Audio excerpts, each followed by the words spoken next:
Hi, welcome back to the channel. My name's Rebecca, I'm 44 years old, although only for 2 more days, and I used to suffer from multiple sclerosis, but I no longer experience any of the symptoms since starting the carnivore diet 2 years ago. In today's video, I wanted to talk about 5 significant mindset shifts that I underwent over the course of my healing journey, which has lasted for the past 10 years. So years ago, when I was first diagnosed, I was so ill that I couldn't get off the sofa, I was using a wheelchair, I could hardly string a sentence together. I watched my career slip through my fingers and most of my relationships as well, and I really couldn't have been in a darker place in my life. So to be sitting here today in full health, living in Spain, in the beautiful mountains of Asturias, and just going about my days as normal, and I never ever think about MS, it doesn't ever enter my mind, and I don't experience the symptoms. I feel like I'm in a pretty good position to be able to talk about healing and the type of mindset that is necessary for healing. I've learned a lot, and at the very beginning I didn't know what I know now, so I feel like I'm in a good position to share what I've learned for other people in case it may help them. The first thing that I think is really important to be clear in your mind if you are in a situation where you're ill or you're traumatized or you're grieving or whatever it might be that you are healing from is the fact that healing isn't linear. I think this is really important, and I do think that my channel over the past 2 years has reflected this, because it hasn't been an easy ride for me even after I started the carnivore diet. So I think the reason it's important to have this clear in your mind is that having high expectations of yourself or unrealistic expectations of your situation can actually end up harming you more and making you more depressed, especially when you're dealing with the expectations of other people.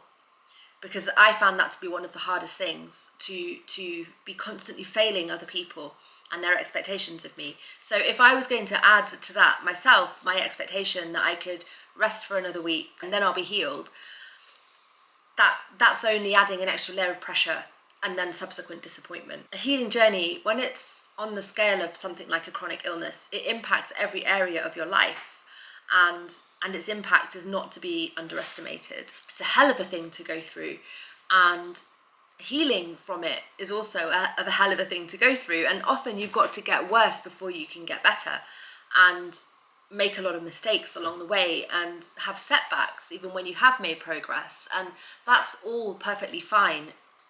That's all part of the picture, and it's all to be expected.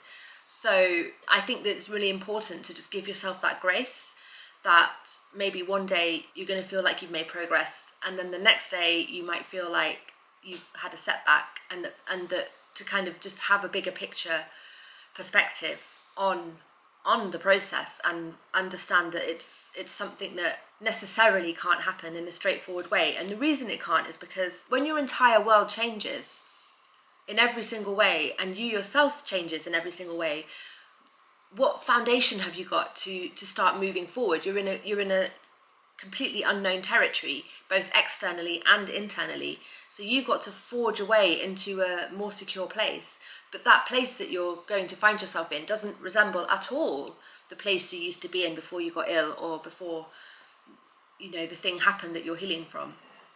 So you're having to navigate a whole new world and a whole new self, and that's not something that can happen in a straightforward manner. It's not something that follows a simple pattern. That's really important to bear in mind, and to allow yourself to understand and to accept that it's a messy process and it's a painful process, and that's the reality of it. That's been my authentic experience.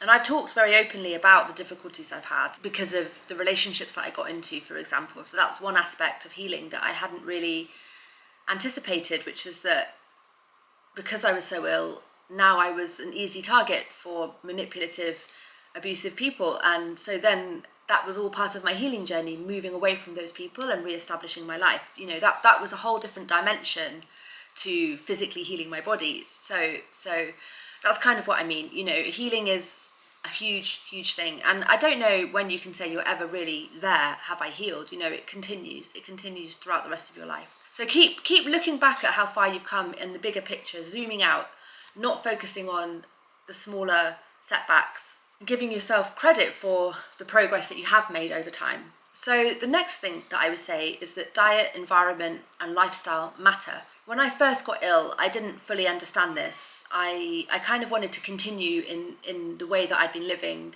previously to getting ill. And that wasn't possible because I didn't have the energy.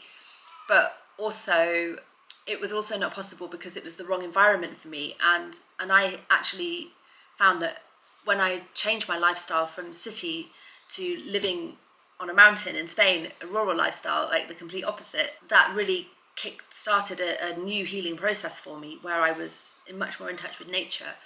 And I would generally recommend being in nature as part of a healing journey for all people, whether that's moving to nature or just spending time in nature. But I do think that incorporating time for meditation and rest and communion with nature is very, very healing. And also I would say that diet is fundamental. I don't think you can easily heal your body if you don't address your diet, if your diet had previously been bad. So this is good news because it's some things that you can control. It's things that you can make choices about in your situation.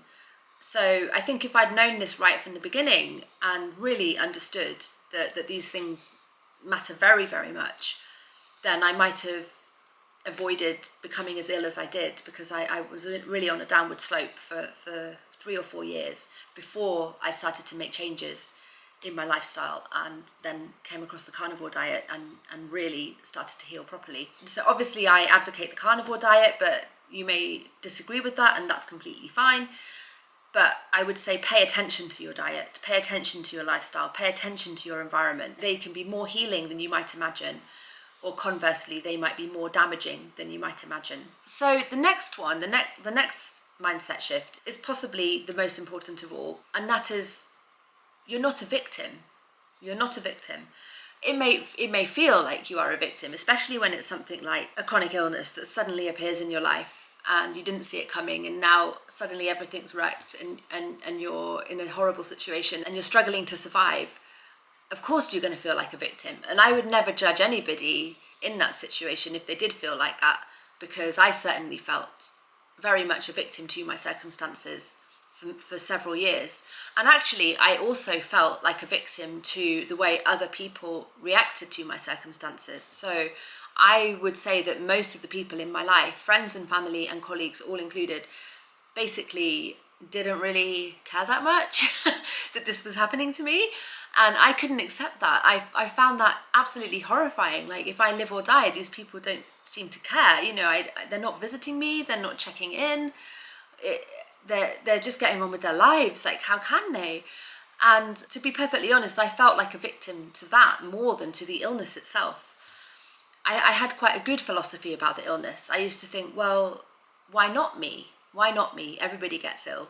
But I completely assumed that the people around me, my loved ones, my colleagues, just the people in my life would rally around me and lift me and support me and accommodate that. And they didn't. And so I was very embittered for a long, long time. And it took me a long time to come to feel that actually these people just didn't understand. They simply didn't understand. And they had their own lives to live.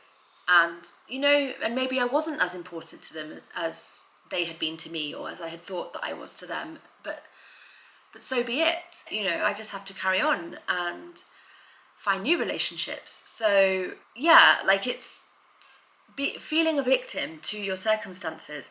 It's not that I don't have sympathy for it, but at the end of the day, it doesn't help you. It's not a mindset that is going to help you to heal.